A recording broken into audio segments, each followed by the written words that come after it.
2024 ternyata menghadirkan sejumlah fakta menarik atau fun fact yang agak berbeda dari pemilu-pemilu sebelumnya. Fakta-fakta ini sebagian besar agak kurang enak didengar sih, karena pemilu sejatinya mencari pemimpin terbaik, bukan pemimpin terburuk. Uniknya nih, semua penyelenggara dan paslon yang menang bermasalah. Macam-macam. Ada yang berlatar belakang penculik hingga ketua KPU yang terduga melanggar asusila. Udah mengerikan, kotor pula. Tapi, nasi sudah jadi bubur. Prabowo sudah jadi presiden. Gibran sudah jadi wakil presiden. Ya, mau apa lagi?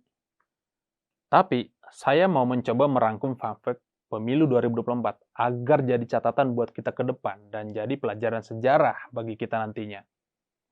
Pertama nih, presidennya pelanggar HAM. Suka tidak suka, mau tidak mau, kita harus terima fakta bahwa Prabowo terlibat jelas dalam pelanggaran HAM tahun 98. Bahkan dia sendiri mengakui 2 kali selama gelaran kampanye Pilpres 2024. Faktanya lagi nih, Prabowo dipecat atas kasus-kasus luar biasa termasuk pelanggaran HAM, juga pembangkangan kepada atasannya saat masih berdinas militer. Kedua, Gibran pelanggar konstitusi. Semua warga plus 62 nih pasti pada tahu kalau Gibran dipaksakan agar bisa menjadi cawapres Prabowo lewat utak-atik MK. Yang tadinya syarat usia minimal 40 tahun tanpa embel-embel, lalu syaratnya ditambah oleh MK dengan frasa pernah jadi kepala daerah. Tujuannya cuma satu, pokoknya Gibran harus lolos. Ketiga, aroma nepotisme dan dinasti politik yang kental. Banyak orang bilang, Jokowi tidak nepotisme, wong Gibran dipilih rakyat. Begini, Gibran memang dipilih rakyat, tapi proses untuk menjadi calon wakil presiden itulah yang kental dengan nepotisme dan politik dinasti. Apalagi nih, kampanyenya dibantu terus sama ayahanda tercinta, Presiden Jokowi. Udah pakai kekuasaan dengan menggerakkan aparat, dibantu pakai bansos pula. Kalau kata Bang Romi nih, monyet dikasih uang 450 triliun juga pasti bisa jadi presiden. Keempat, penyelenggara pemilu, Komisi Pemilihan Umum, ini juga penuh dengan masalah. Ketua KPU terbukti berkali-kali melanggar kode etik oleh DKPP. Lucunya, dia hanya dikasih peringatan doang. Bahkan, Ketua KPU Hasyim Asyari ini 2 kali diberi peringatan terakhir.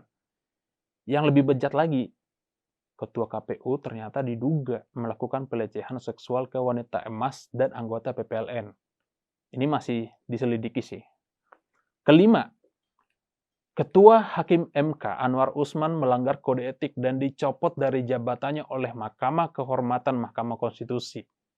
Pencopotan ini dilakukan setelah menambahkan syarat usia 40 tahun atau pernah menjadi kepala daerah, diputuskan untuk meloloskan keponakannya sendiri, Gibran Rakabuming Raka.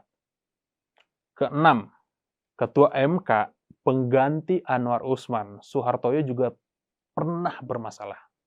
Soehartoyo pernah terseret kasus BLBI di mana saat itu Soehartoyo masih menjadi hakim MA, membebaskan tersangka gratifikasi kasus BLBI Sujioni Timan pada Agustus 2013 lewat peninjauan kembali atau PK.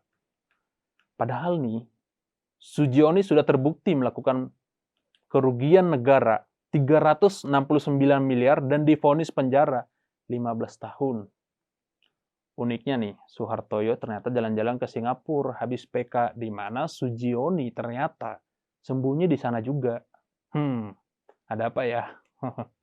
Ketujuh, Ketua Badan Pengawas Pemilu atau Bawaslu, Rahmat Bagja terbukti melanggar etik oleh DKPP pada Desember 2023 dengan alasan mengubah jadwal seleksi Bawaslu daerah. Lucunya, Rahmat Bagja hanya disanksi peringatan keras doang. DKPP juga pernah memberi peringatan dan sanksi kepada 5 komisioner Bawaslu atas penolakan berbagai laporan pelanggaran pemilu, tetapi hanya sekedar teguran saja. Kedelapan, pertama kali dalam sidang perselisihan hasil pemilihan umum atau PHPU di MK menghasilkan 3 dissenting opinion. Pada sengketa 2004, 2009, 2014, dan 2019, hakim selalu bulat 100% menolak tuntutan pemohon. Artinya, Prabowo Gibran saat ini tidak direstui 100% hakim MK dan boleh saya katakan, jika Prabowo Gibran adalah presiden pertama yang cacat konstitusi. Kesembilan nih, debat, visi misi, rekam jejak bukanlah tolak ukur untuk menentukan pilihan.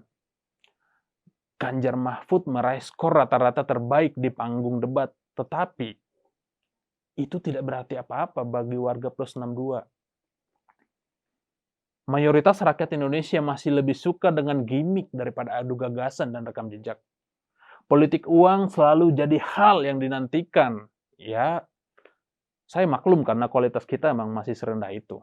Ke-10 nih, makan gratis ternyata lebih menggiurkan daripada sekolah dan kuliah gratis.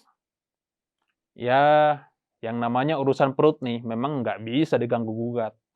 Yang penting bisa makan hari ini. Soal besok makan apa, itu urusan nanti. Sekolah dan kuliah gratis menjadi tidak menarik lagi karena berpikir itu membutuhkan energi dan otak. Sedangkan makan gratis tidak perlu membutuhkan pikiran dan perjuangan untuk memperoleh makanan. Ada yang bilang, masih banyak loh orang yang tidak bisa makan. Ya, benar, saya setuju. Tapi penting untuk tidak memberikan ikannya saja. Yang jauh lebih penting adalah mendidik mereka untuk membangun kolam dan kebunnya agar bisa mencari makan sendiri. Nah, fun fact di atas sebenarnya masih terlalu sedikit.